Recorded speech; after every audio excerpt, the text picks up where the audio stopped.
जी हां, शाह ने हाथ जोड़कर राहुल से अब क्यों मांगे 1 घंटा। शर्मनाक हार के बाद आ गया नया ट्विस्ट।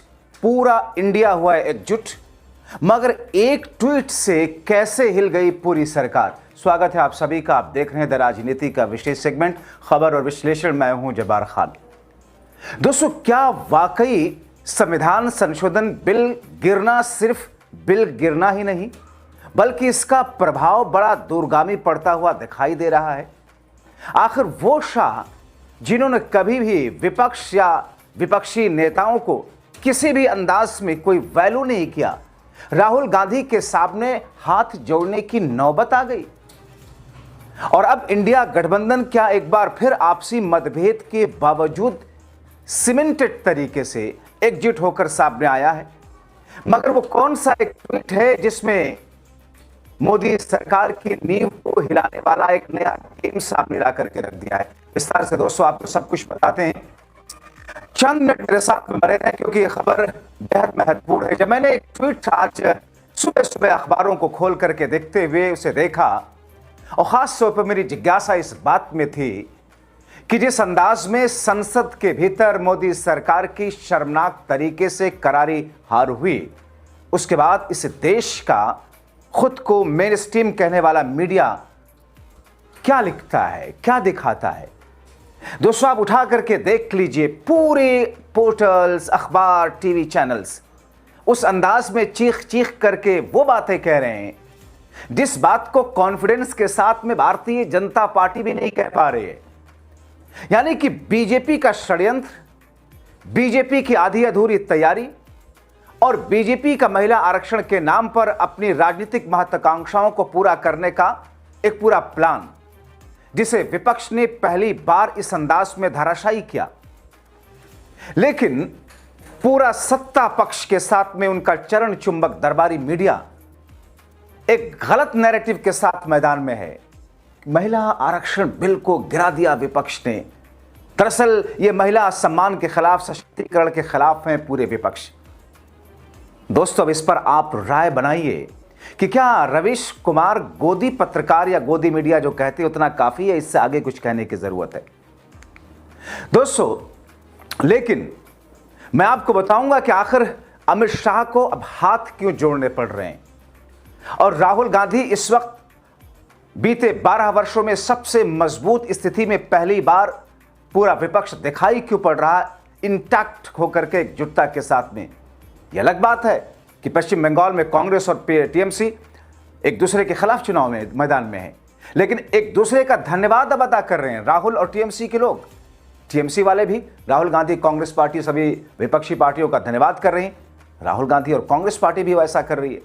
मतलब एक तीर से कई निशाना इस वक्त सत्ता पक्ष के खिलाफ विपक्ष ने लगा लिया है।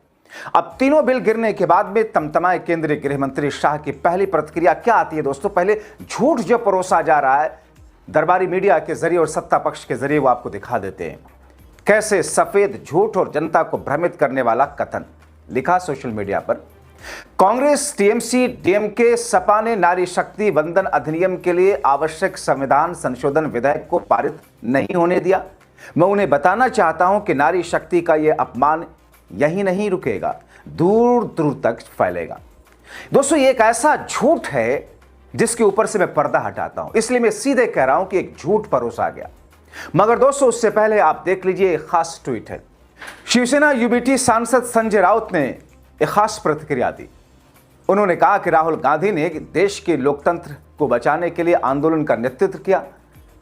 देश के बहुत प्रभावशाली नेता हैं, उनके नेतृत्व में हम लोगों ने एक बहुत बड़ी जंग को जीत में बदला। एक्स पर क्या लिखते हैं, उन्होंने लिखा कि 16 का गेम एक्टिव। प्रधानमंत्री का पद केवल 16 सांसदों के बहुमत पर टिका है। अगर ये 16 भी कम हो गए तो उन्हें अपना बोरिया बिस्तर बांधकर बाहर जाना पड़ेगा। इस हार के बाद का यही अर्थ है, मोदी का पतन जल्द ही होने वाला है। मेरी बात याद रखना, राहुल गांधी ने उन 16 सांसदों के गले में फंदा डाल दिया। महिला आरक्षण विधेयक एक राजनीतिक साजिश थी और ये विफल हो गई। ये मोदी और उनके गुट के पतन की शुरुआत है। वो महिला आरक्षण की आड़ में मनमाने ढंग से मतदाताओं के गठबंधन में हेरफेर करके सभी चुनाव जीतना चाहते थे। संसद में उनकी ये योजना धराशायी हो गई। वो लोकसभा सीटों की संख्या मनमाने ढंग से नहीं बढ़ा सके, लेकिन उन्हें संविधान की शक्ति और अपनी वास्तविक ताकत का एहसास हो गया। दोस्तों, दरअसल ये शिवसेना के नेता जिनका एक ट्वीट है, राहुल गांधी ने 16 नंबर का जिक्र किया था, जिसके बारे में मैंने कल भी आपको बताया था। लेकिन उससे आगे बढ़ करके अब ये बात कही जा रही है कि सिर्फ ये बिल तक ही सीमित नहीं था। आगे आने वाले दिनों में एक बहुत बड़ा गेम चेंजर ये 16 नंबर वाला एंगल तो साबित होगा, लेकिन ये तीनों बिल जिस तरीके से धराशायी हुए, अब सत्ता पक्ष के सामने विपक्ष सबसे मजबूत स्थिति में आ गया। और दोस्तों, दरअसल जो झूठ सत्ता पक्ष की तरफ से परोसा जा रहा है, उन सब के बीच में प्रियंका गांधी ने प्रेस कॉन्फ्रेंस करके एक एक करके सारी स्थितियां साफ कर दी। कहा कि महिला आरक्षण बिल जो कि 2023 में सर्वसम्मति से पारित हुआ था, उसको लागू करिए, क्यों नहीं करते उसको लागू। प्रियंका गांधी ने सरकार की मंशा पर सवाल उठाते हुए कहा कि बिल का मसौदा एक दिन पहले क्यों सार्वजनिक किया गया। बीजेपी महिलाओं के नाम पर सत्ता में रहना चाहती है। महिलाएं बेवकूफ थोड़ी हैं, ये खुद को महिलाओं का मसीहा बताना चाहते हैं। मणिपुर, उन्नाव, अलग अलग जगहों का जिक्र करके उन्होंने सरकार पर कटाक्ष किया। उन सब महिलाओं को कोई पूछने वाला गया क्या? महिलाओं का मसीहा बनना इतना आसान नहीं है। सरकार महिलाओं को उनका हक दे। साल 2029 के चुनाव से पहले महिलाओं को आरक्षण दिया जाए। इसके लिए अगर 2023 वाले बिल में छोटे मोटे संशोधन लाए हैं तो लाइए, हम इसका पूरा समर्थन करेंगे। अब दोस्तों, मोदी सरकार के लिए तगड़ा झटका इसलिए भी है क्योंकि पहली बार इस सरकार का संविधान संशोधन बिल फेल हुआ, वो भी बुरी तरीके से। इसका कारण सरकार का छल ही है। छल कैसे, आपको बता देता हूं। दरअसल सरकार ने बड़ी चालाकी से इसे महिला आरक्षण से जोड़ दिया, जबकि यह था महिला आरक्षण बिल 2023 में मोदी सरकार की एक भयानक गलती ठीक करने के साथ साथ मुख्य तौर पर परिसीमन और यूटी बिल। आपको असली बात बताते हैं, मामला था का। देखिए, सरकार 3 बिल लेकर के आई। उसमें संवैधानिक 131वां संशोधन बिल 2026 था। 2023 के महिलाओं के आरक्षण कानून को बदलने वाला बिल था। 2023 में दरअसल जो सरकार ने कानून पारित कराया था, उसमें एक क्लॉज था कि नई परिसीमन सीटों के बढ़ने के बाद में, जनगणना के बाद में यह बिल लागू किया जाएगा। अब इन शर्तों को, इन 2 शब्दों को हटाना था, इसलिए महिला कानून आरक्षण बिल में यह संशोधन भी था। सरकार ने क्या किया, जो बाकी 2 संशोधन थे, जो बिल थे, उस बिल के साथ इसको भी जोड़ दिया। आमतौर पर संसद में होता क्या है कि अलग अलग बिल पर अलग अलग तरीके से वोटिंग होती है। सरकार ने बड़ी चालाकी से इस महिला कानून के अंदर जो 2023 में वो लेकर के आए थे, जिसमें जोड़ा गया था कि नई परिसीमन और जनगणना के बाद इसे उसके डेटा के हिसाब से इसे लागू किया जाएगा, सरकार ने उसे संविधान संशोधन और यूटी बिल और डिलिमिटेशन बिल के साथ में जोड़ दिया, यानी तीनों को क्लब कर दिया और ये कहा कि एक ही बार में इसकी वोटिंग होगी, या तो हां कहें या तो ना कहें। सरकार ने चालाकी दिखाई, क्योंकि 2 बिल तो पारित होना ही नहीं था, वो तो संविधान के खिलाफ था, लोकतांत्रिक मूल्य के खिलाफ था, और उन्हीं दोनों से सरकार ने जोड़ दिया महिला आरक्षण में उन छोटे से बदलाव के लिए। तो अगर लोग, विपक्ष विरोध में वोट करेगा तो हम ये कहेंगे कि देखिए, महिला आरक्षण कानून लागू ही नहीं होना चाहती थी, इसलिए सपोर्ट में वोट नहीं किया। जबकि आमतौर पर संसद में ऐसा होता नहीं है। संसद में अलग अलग बिल अलग अलग तरीके से वोटिंग होती है। अब दोस्तों, 2023 का कानून लोकसभा और संविधान में, विधानसभाओं में 33% महिलाओं को आरक्षण देता है, लेकिन उसे जनगणना और डिलिमिटेशन के बाद लागू करने की शर्त थी। और यह शर्त किसने रखी थी? इसी मोदी सरकार ने रखी थी 2023 में, कि जनगणना और परिसीमन हो जाए, उसके बाद इस कानून को लागू किया जाएगा। और अब इन्हीं दोनों चीजों को हटाने के लिए सरकार ये संशोधन ला रही थी, और उसको दोनों बिल से जोड़ दिया था। सरकार ने कहा कि वोटिंग एक ही बार में होगी, यानी कि आप वोट कीजिए हां के लिए तो सारा पास, अगर आप वोट नहीं करेंगे, विरोध के लिए करेंगे, तो फिर सारा धराशायी। उसमें महिला आरक्षण वाला ये संशोधन भी धराशायी। ये चालाकी दरअसल लोकतांत्रिक और संवैधानिक मूल्यों के साथ में जबरन दुराचार जैसा है। अब दोस्तों, नया बिल जल्द लागू करने और लोकसभा की सीटें बढ़ाकर लगभग 850 तक करने का प्रावधान करता था, एक इसके साथ में जो दूसरा था, ताकि आरक्षण बिना किसी सीट घटाए दिया जा सके। इसमें प्रावधान था कि नई जनगणना, जैसा कि मैंने आपको बताया, और उसके आधार पर दिया जाएगा। अब दोस्तों, आप सोचिए सरकार ने किस चालाकी के साथ में, जबकि आप देखें कि पहले दिन जो चर्चा हुई, इस चर्चा की रात में ही सरकार ने उसे लागू कर दिया था।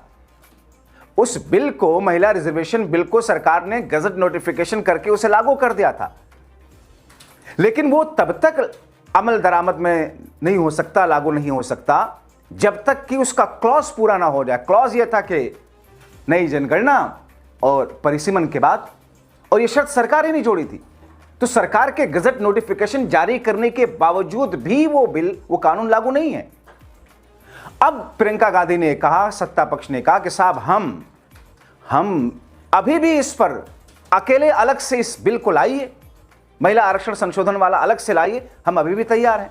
आप हटा दीजिए, नई परिसीमन और नई जनगणना वाली शर्तों को लागू कर दीजिए। 540 पर 43 सीटों पर अभी जितना है, हम उसमें उन संशोधन के लिए तैयार हैं। मगर सत्ता पक्ष और उनका चरण चुंबक दरबारी मीडिया किस तौर पर झूठा नैरेटिव फैला रहा, और मुझे तरस आता है। दोस्तों, भारतीय जनता पार्टी में ज्यादातर नेता या पहली श्रेणी के नेता इस बात को तो समझते हैं, उसके बाद भी ये भ्रम फैला रहे हैं। लेकिन उनके 80% नेता जो हैं वो बेचारे गंवारों की तरह ट्रीट कर रहे हैं। उनको इस बात का अंदाजा ही नहीं है, उन्होंने इस बिल को सही ढंग से पढ़ा ही नहीं है, उन्होंने इस मामले को समझा ही नहीं, और बिना मामला समझे उन्हें एक लाइन दे दी गई। बीजेपी में प्रवक्ताओं की ट्रेनिंग दी जाती है कि आप इन मुद्दों को उठा करके बस विपक्ष को घेरिए, एंकर्स तो आपके साथ होंगे टीवी डिबेट में, तो बस उसी राग को अलापे जा रहे हैं। आप देखिए, एक से एक खुद को पढ़ी लिखी महिलाओं की लाइन में शामिल करती हैं बीजेपी के प्रवक्ता बैठ करके। आप उनको सुनेंगे तो आपका ब्लड प्रेशर हाई हो जाएगा। कितने जाहिलपन से, गंवारपन से कैसे ये डिबेट कर रही हैं। अब दोस्तों, अमित शाह ने क्या कहा था? दरअसल एक और बड़ी चालाकी दिखाई थी कि चलिए डिलिमिटेशन पे अगर विपक्ष तैयार भी हो जाए तो उसमें यह नहीं दिखाया गया था कितनी सीटें बढ़ाई जाएंगी। उस बिल में प्रावधान ही नहीं दिया था अमित शाह ने, सरकार ने, लेकिन उनको इस बात का अंदाजा हो गया था। इसलिए उन्होंने कहा कि सुनिए, अगर आपका विरोध इस बात के लिए है कि 50% इसमें सीटें बढ़ाई जाएं हर राज्य में, तो मैं करने के लिए तैयार हूं। आप मुझे 1 घंटा का समय दे दीजिए, मैं अपने दफ्तर जाता हूं, लेकर के आ जाता हूं, सारा हमारा प्लान है, हम उसको अमेंडमेंट कर देंगे। तो मतलब सरकार का कोई होमवर्क नहीं था क्या? सरकार कोई तैयारी के साथ नहीं आई थी क्या?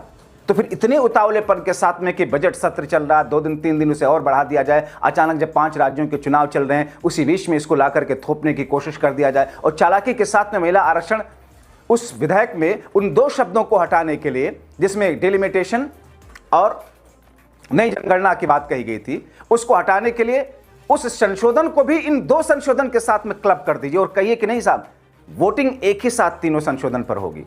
सब कुछ जानबूझ करके यह किया गया था ताकि विपक्ष को फंसाने के लिए हमारे पास चरण चुंबक मीडिया है ही है, नैरेटिव हम फैलाएं और चुनाव के दौरान बंगाल में और तमिलनाडु में कहें देखिए हम तो देना चाहते थे मगर इन्होंने देने नहीं दिया।